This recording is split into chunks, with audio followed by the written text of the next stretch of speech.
விரைவிலே பார்த்தீங்கன்னா என்ன வந்து காங்கிரஸுக்கு திமுக அந்த உறவு என்பது வெட்ட வெளிச்சமாகி யார் அணைப்பாங்கன்னு நினைக்கிறீங்க? திமுக அணைப்பாங்களா, தாவேக அணைப்பாங்களா?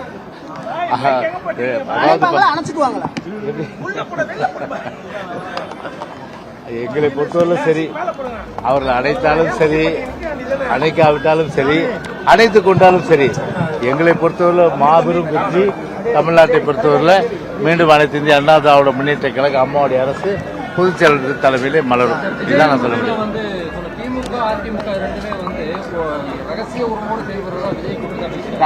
முதல்ல நான் என்ன சொல்றேன், ஒரு ஸ்கிரிப்ட் வந்து மனப்பாடம் பண்ணி பேசுறது ரொம்ப ஈஸி. அது யார் வேணாலும் பேசலாம் ஸ்கிரிப்ட. அது ஆக்ஷன் ஏற்கனவே அவர் வந்து ஒரு கை தேர்ந்த ஒரு நடிகர். அவர் அவர் சொல்லித்தர தேவையில்லை. எப்படியெல்லாம் வந்து பாடி லாங்குவேஜ் இருக்கணும் அப்படின்றத அவர் வந்து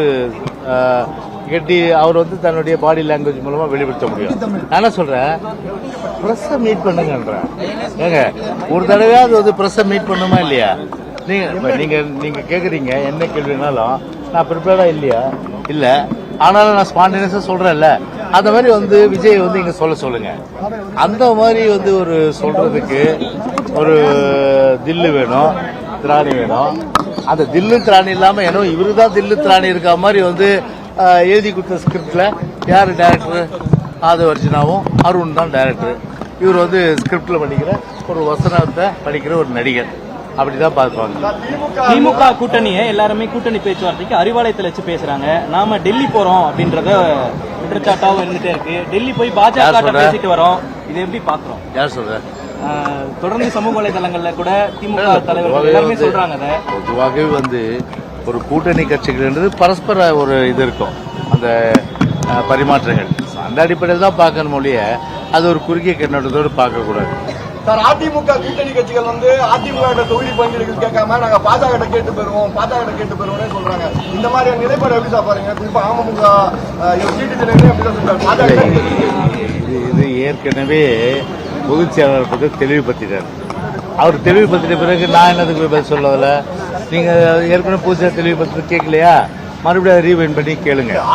அது அவரு பொதுச் செயலாளர் நீங்க கேட்ட கேள்விக்கு பொதுச் செயலாளர் தெளிவான பதில சொல்லிவிட்டு மேற்கொண்டு நான் எந்த கருத்து சொல்ல முடியாது.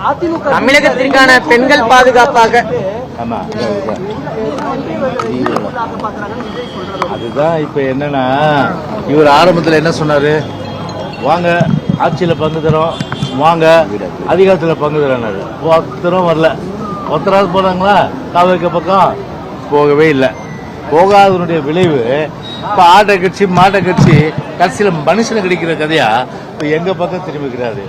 அதனால எங்க பக்கம் திரும்பினா வீணா வந்து வாங்கி கட்டிக்கிற ஒரு நிலைமை தான் நிச்சயமா தாவேக்காவுக்கும் திரு விஜய்க்கு ஏற்படும். முதல்ல அது தெரிஞ்சுக்க. முதல்ல தமிழகத்தில் பெண்கள் பாதுகாப்பு கூட்டணியில அதிகமான தொகுதிகளை கேட்கிறாங்க. அதிமுக வெற்றி பெற்றிருக்கக்கூடிய அந்த தொகுதிகளை கூட பாஜக அதிகமா கேட்கிறாங்க. தொகுதி பங்கீடு எப்ப நடத்துவீங்க? அதெல்லாம் வந்து உரிய நேரத்தில் வந்து நடக்கும் சொல்லி பூஜா சொல்லியிருக்காரு. அதேதான் என்னுடைய பதில். ஆனா ஒண்ணு மட்டும் சொல்றேன், திமுக பொறுத்தவரை ஒரு மிக மிக மிக மிக ஒரு படுதோல்வி தமிழ்நாட்டில் வந்து அடையிற ஒரு சூழ்நிலை. இப்ப அரசு பணத்தை முழுமையா வாரி இறக்கிறார். என்னதான் அரசு பணத்தை வாரி இறைச்சாலும் வெற்றி பெற முடியாது. படுதோல்வியை தான் திமுக சந்திக்கும். அந்த அளவுக்கு இப்ப நெல்லை மாவட்டத்தில் பாத்தீங்கன்னா நாங்குநேரில் இரட்டை கொலை, அதே போன்று பல இடங்கள்ல பார்த்தா சட்ட ஒழுங்கு சீரழிவு.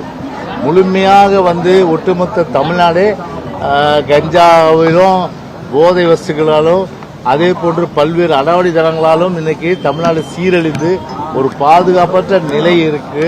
இவர் சொல்றாரு பெருமையா, நாங்க ஆட்சிக்கு வந்து 1 லட்சம் ரூபாய் உங்களுக்கு மிச்சன்றாரு. எவ்வளவு பெரிய அளவுக்கு வந்து அண்ட புழுகு ஆகாச புழுகு சொல்றதுக்கு ஒரு அளவு இல்லையாது.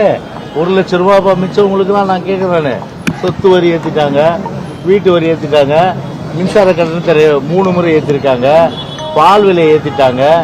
இவ்வளவும் ஏற்றினா ஒரு மாதத்துக்கு விலைவாசி உயர்வு, பால் விலை உயர்வு, அப்புறம் வந்து மின்சார கட்டணம் 3 முறை உயர்வு, சொத்து வரி உயர்வு, வீட்டு வரி உயர்வு, மாசம் சராசரியா அம்மாவுடைய அரசுல ஒரு குடும்பம் செலவு பண்ணது போக இப்போ கிட்டத்தட்ட ஒரு மாசத்துக்கு 25,000 ரூபாய் கூடுதல் செலவு நடுத்தர வர்க்கம். அதே மாதிரி வந்து நடுத்தர வர்க்கத்துக்கு ஏழை எளிய மக்கள்லாம் பார்த்தீங்கன்னா கிட்டத்தட்ட 15,000 ரூபாய். அப்போ ஒரு மாசத்துக்கு 15 வருஷத்துக்கு எவ்வளோ 1.5 லட்சம் ரூபா. இந்த 5 வருஷத்துக்கு எவ்வளோ பண்ணியிருக்காங்க அவங்க 6-7 லட்சம் ரூபாய் அளவுக்கு இந்த அரசாங்கத்தால குடும்பத்துக்கு வந்து பல்வேறு வரி உயர்வுகளாலும் விலைவாசி உயர்வுகளாலும் மின்சார கட்டணங்களும் செலவு செஞ்சுட்டு பெருமை அதில் என்னன்னா 1 லட்சம் ரூபாய் உங்களுக்கு வந்து வருஷத்துக்கு நாங்கள் வந்து மிச்சப்படுத்தி கொடுத்துருக்கலாம்